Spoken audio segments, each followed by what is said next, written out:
Hello everyone, good morning. Welcome to my channel Shilpa's daily mirror. সবাই কেমন আছো? আশা করছি ভালো আছো। আমিও ভালোই আছি। আর আজকে সকাল থেকে ভ্লগটা স্টার্ট করছি, তো দেখতে থাকো, আশা করছি ভালো লাগবে। প্রচণ্ড গরম পড়ার কারণে আমার একেবারেই গরম গরম কিছু খেতে ইচ্ছে হতো না। আর স্পেশালি আমি খুব একটা চা কফি খাই না, তো যার কারণে চায়ের বালাই তো একেবারে উঠে গিয়েছিল। তবে আজকে অনেক দিন পরে খুব চা খেতে ইচ্ছে হচ্ছিল। মোটামুটি 2-3 মাস হয়ে গেছে আমি চা খাইনি, তো আজকে অনেক দিন পরে তাই একটুখানি সকাল সকাল চা বানালাম। আমি আর হাজব্যান্ড দুজনে মিলে খাবো, তাই 2 কাপ চা করেছি। আর যেহেতু অনেক দিন পরে চা বানালাম, সেই কারণে চায়ের জলের আন্দাজটাও একটুখানি গন্ডগোল হয়ে গেছে। আজকে বেশ অনেকখানি চা হয়ে গেছে। তো যাই হোক, সকাল সকাল এখন চাটা দুজনে মিলে খেয়ে নিই, তারপরতে বাড়ির সমস্ত কাজে হাত দেব। যদিও আজকে একটুখানি তাড়াহুড়ো করেই কাজগুলো করতে হবে, তবুও আজকে কাজের না একেবারে এনার্জি নেই। কেন কি আগের দিন রাত্রিরে খুব যে ভালো একটা ঘুম হয়েছে তেমনটা না।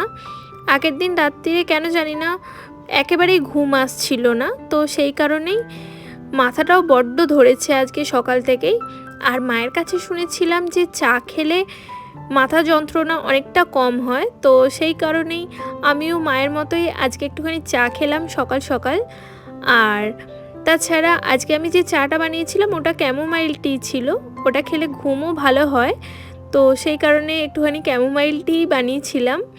তো দুটো কাজ একসাথেই হবে আশা করছি, তবে কাজ করতে করতে যদি ঘুম পেয়ে যায় এটাও ভাবছিলাম। তো যাই হোক, সেসব কথা। এখন চাটা খেয়ে চলে এসেছি বিছানাটাকে পরিষ্কার করতে। তো মোটামুটি আমার বিছানা পরিষ্কার করা প্রায় হয়ে গেছে। আর বিছানা পরিষ্কার করলে বাড়ির যেন অর্ধেক কাজ কমপ্লিট হয়ে যায়, আমার এরকমটাই মনে হয়। আর দেখতেও ভালো লাগে। পুরো বেডরুমটা যতটাই নোংরা থাকুক না কেন, বেড যদি পরিষ্কার থাকে তাহলে আমার কাছে মনে হয় যে বাড়ির সমস্ত কিছুই হয়তো পরিষ্কার রয়েছে। আর প্রায় প্রত্যেক দিন সকালবেলা আমার এই বিছানা পরিষ্কার করা নিয়ে একবার তো হাজব্যান্ডের সাথে ঝগড়া হবেই। কেন কি ওকে আমি কিছুতেই ঘুম থেকে ওঠাতে পারি না, যার কারণে আমার বিছানা পরিষ্কার করতে প্রায় দিনই লেট হয়ে যায়, আর যেটা আমার একেবারেই পছন্দ হয় না। আর এই ব্যাপারে আমার মেয়ে আর হাজব্যান্ড এক দলে আর আমি অন্য দলে। তো আমার একটুখানি পরিপাটি বিছানা ঘরদোর থাকবে, সেটাই পছন্দের। আর আমি সত্যি কথা বলতে কি এই কাজগুলো খুব ভালোবেসে মন থেকেই করি, যার কারণে আমার কাছে কোনো রকম কষ্ট মনে হয় না এইসব কাজেতে। এছাড়াও আরও একটা বিষয় তোমাদের সাথে শেয়ার করছি, হয়তো তোমরা অনেকেই একমত হবে এই ব্যাপারে। কেন কি আমার কাছে মনে হয় যে বিছানা এমন একটা জায়গা যেটা আমরা যতক্ষণ না পরিষ্কার করছি ততক্ষণ পর্যন্ত বাড়ির অন্য সমস্ত কাজগুলো যেন এগোতে চায় না। আর যখন আমাদের বিছানাটা সকাল সকাল করে গোছানো কমপ্লিট হয়ে যায়, বিছানাটা পরিপাটি করে ফেলি, তারপরতে সমস্ত কাজগুলোই একের পর এক কন্টিনিউ করতে থাকি, আর সেগুলো খুব তাড়াতাড়ি হয়ে যায়।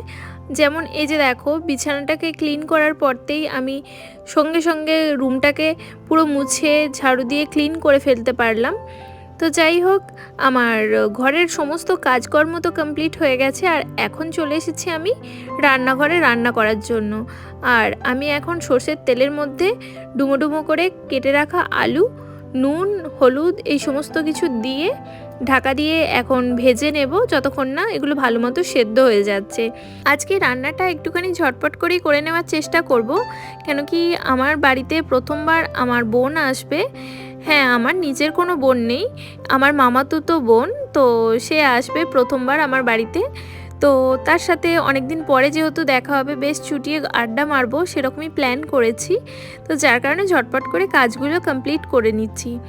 আর এই তো এখন ভাতটা বসিয়ে দিয়ে চলে এসেছি চাল ধোয়া জলটা গাছের গোড়ায় দেওয়ার জন্য। আর তারপরতেই চলে এসেছি আবারও রান্নাঘরে, রান্নার কাজে হাত লাগিয়েছি, দেখতেই পাচ্ছ। আমি এখন কড়াইয়ের মধ্যে দিয়ে দিয়েছি একটুখানি গরম মশলা, গোটা গরম মশলা দিয়েছি, আর তার সাথে শুকনো লঙ্কা, তেজপাতা আর অল্প চিনি, নুন, পেঁয়াজ এই সমস্ত কিছু দিয়ে এখন ভালো মতো করে মিক্স করে ঢাকা দিয়ে ভাজতে থাকবো যতক্ষণ না গোল্ডেন ব্রাউন হয়ে আসছে পেঁয়াজটা। আর তারপরতে আমার আজকে যেহেতু তাড়াহুড়োর মধ্যে ছিলাম, রসুনটা ফুরিয়ে গেছে, তো সেই কারণেই আমার আর সেটাকে আলাদা করে বেটে নেওয়া হয়নি, যার কারণে আমি প্যাকেটের আদা রসুন ইউজ করেছি। যেটা আগের থেকে বাটা থাকে, তো সেটা দিয়ে আর লঙ্কার গুঁড়ো, হলুদ গুঁড়ো সব কিছু দিয়ে ভালো মতো করে মশলাটাকে কষিয়ে নিচ্ছি। আর অল্প সামান্য জলও অ্যাড করেছি। তো এবারতে ঢাকা দিয়ে ভালো মতো করে কষিয়ে নেব। আর এদিকে ভাতটাও হয়ে এসেছে, ভাতের ফ্যানটাকেও গেলে নেব। আর মশলার মধ্যে আমি একটুখানি মিট মশলাও দিয়ে দিয়েছি, তারপরতে ভালো মতো করে মিক্স করে নিয়েছি। এরপরতে ঢাকা দিয়ে দেব। আর আজকে হাজব্যান্ড বাজার থেকে এনেছিল দেশি মুরগি, তো যেটা রান্না হতে বেশ অনেকটা টাইম লেগে যাবে। তো আমি মাঝখানে একটুখানি রেগেই গিয়েছিলাম, যেহেতু আজকে তাড়াহুড়ো আছে রান্নার, তো সেই কারণে দেশি মুরগি আনাটা আমার খুব একটা পছন্দের ছিল না। তো তবুও যখন নিয়ে এসেছে তখন রান্না তো করতেই হবে। আর এই তো আমার মশলাটা কষানো হয়ে গেছে, আর তারই মধ্যে আমি এখন মাংসের টুকরোগুলো অ্যাড করে দিয়েছি। এরপরতে ভালো করে মিশিয়ে নেব।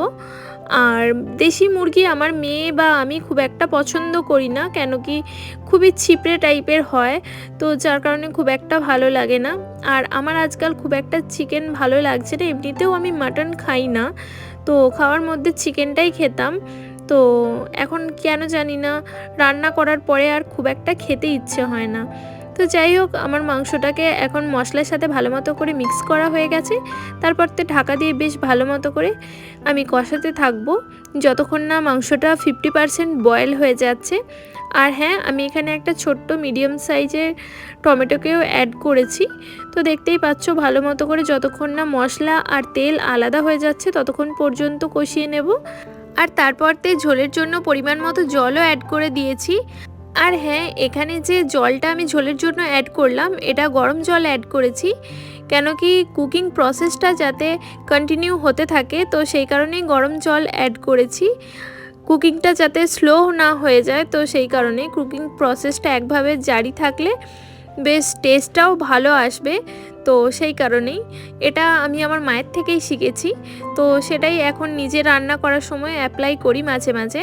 তবে সব সময় হয়তো গরম জল ইউজ করা হয়ে ওঠে না, তবে গরম জল ইউজ করলে রান্নার মধ্যে টেস্টের ব্যালেন্সটা ঠিকঠাক থাকে। তো যাই হোক, মাংসটা মোটামুটি সেদ্ধ হয়ে এসেছে। এই পর্যায়ে আমি আলু অ্যাড করে দিয়েছি, আর একটুখানি ধনেপাতাও অ্যাড করেছিলাম, সেটা স্কিপ হয়ে গেছে। তো এখন মোটামুটি আমার রান্না কমপ্লিট হয়ে গেছে। এবারতে আমি গ্যাসটাকে মুছে নিচ্ছি। আজকে বেশ অনেকগুলোই পদ রান্না করেছি, যেহেতু বোন আসবে, তো সেই কারণে। কিন্তু তোমাদের সাথে সবটা হয়তো এখন শেয়ার করতে পারিনি কুকিংগুলো, তো তাহলে হয়তো ভ্লগটা অনেকটা বড় হয়ে যেত। আর কুকিং চ্যানেলের মতো যদি আমি সব রান্না একটা ভ্লগে শেয়ার করতে যাই, তো আমার চ্যানেলের বৈশিষ্ট্যটা আমার মনে হয় হারিয়ে যাবে। তো সেই কারণেই আমি আজকে সমস্ত রান্না শেয়ার করলাম না, শুধু চিকেনটাই শেয়ার করেছি। তো অন্য কোনো দিন তোমাদের সাথে অন্য রান্নাগুলোও শেয়ার করব আশা করছি।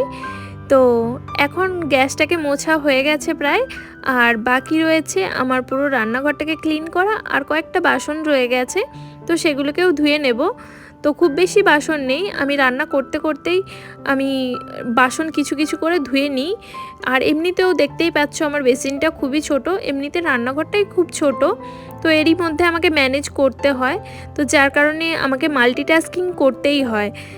আর এছাড়াও যেহেতু রান্নাঘরটা ছোট, সেই কারণে আমাদের মেয়েদের যে শখ সাধগুলো থাকে, রান্নাঘরে অনেক জিনিসপত্র থাকবে মনের মতো, তো সেই সব কেনা থেকেও আমাকে বিরত থাকতে হয়। যেটুকু না হলেই নয়, সেই সমস্ত জিনিস দিয়েই আমি আমার রান্নাঘরে সমস্ত কাজ ম্যানেজ করার চেষ্টা করি। আর একদিন হয়তো তোমাদেরকে আমি আমার রান্নাঘরের ট্যুরও দেব। আমার রান্নাঘরটা যতই ছোট হোক না কেন আর নন মডিউলার হোক না কেন, কিন্তু এটা আমার কাছে খুবই পছন্দের। আর আমি এর মধ্যে কিভাবে ম্যানেজ করি তোমরা তো দেখতেই পাও। আর তোমাদেরকে যখন রান্নাঘরের ট্যুর দেব, তখন অবশ্যই আরও ভালো মতোভাবে বুঝে যাবে যে আমি কতটুকু জায়গা পাই আমার কাজকর্ম করার জন্য। তো সত্যি আমার কাছে এটাতে কষ্ট তো একটুখানি হয়, কিন্তু বেশ ভালো লাগে যে নিজের একটা রান্নাঘর সব মেয়েদেরই ইচ্ছে থাকে, তো সেটা আমার কাছে আছে, আমি এতেই হ্যাপি। তো আশা করছি ভবিষ্যতে কখনো যদি নিজের কিছু করতে পারি, তখন রান্নাঘরটা একটুখানি বড় রাখারই চেষ্টা করব। তো আপাতত যেমন আছে তাতেই ম্যানেজ করছি।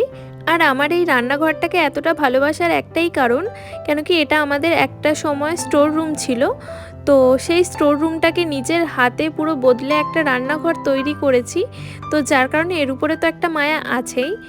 আর আজকে যেহেতু সমস্ত রান্না তোমাদের সাথে শেয়ার করিনি, তাই এখন ভাবলাম এক ঝলক দেখিয়ে দিই। তো দেখতেই পাচ্ছ, রসুন আর শুকনো লঙ্কা ফোড়ন দিয়ে একটুখানি কলমি শাক করেছি, আর এদিকে করেছি আলু পোস্ত, আর এটা দই কাতলা করেছিলাম। কেন কি আমার মেয়ে খুব একটা হোয়াইট গ্রেভি মাছ খেতে পছন্দ করে না, যার কারণে একটুখানি হলুদ দিয়েছি। আর এদিকে রয়েছে চিকেন। তো এই হলো আজকের মেনু, আর আগের দিনের চাটনিও রয়েছে। তো যাই হোক, রান্নাবান্না করার পরে স্নান করে আমি এখন পূজাও কমপ্লিট করে নিয়েছি। আর হাজব্যান্ড বাজার থেকে এনেছিল একটুখানি বেলের মালা, তো বেল ফুলের মালা দিয়ে বেশ ভালো মতো করে ঠাকুরকে সাজিয়ে দিয়েছি। তারপর তো খেয়ে দিয়ে বেশ অনেকক্ষণ রেস্ট করেছিলাম, আর বোনও এসে গিয়েছিল। আর এখন এসেছি বিকালবেলা বোনকে নিয়ে একটুখানি ঘুরতে। তো দক্ষিণেশ্বরে এসেছি, তোমরা তো দেখে বুঝতেই পারছো। আর বোন খুবই লাজুক, তো ও একেবারেই ক্যামেরার সামনে আসতে চাইছিল না। তো ওকে অনেক করে বলার পরতে ও একটুখানি ক্যামেরায় এলো। তো যাই হোক, বেশ ভালো লাগছে, বোনকে নিয়ে এসেছি। যদিও এখন একটুখানি সন্ধে সন্ধে হয়ে এসেছে আর মেঘমেঘও করেছে, তাই জন্যই ভাবলাম দূরে কোথাও না গিয়ে বাড়ির কাছেই মা ভবতারিণীর মন্দিরে একটুখানি বোনকে নিয়ে যাই। তো ওরও ভালো লাগবে, ও প্রথমবার এসেছে। আর তোমাদের সাথেও একটুখানি মন্দিরটা শেয়ার করলাম, আর সেই সাথে ভ্লগটাকেও এন্ড করছি। তো যদি ভালো লাগে অবশ্যই লাইক করো, কমেন্টে বলো আমার ভ্লগ তোমাদের কেমন লাগছে, আর চ্যানেলটা অবশ্যই সাবস্ক্রাইব করো। তো দেখা হবে নেক্সট ভ্লগে, ততক্ষণের জন্য সবাই ভালো থাকবে, সুস্থ থাকবে, টাটা।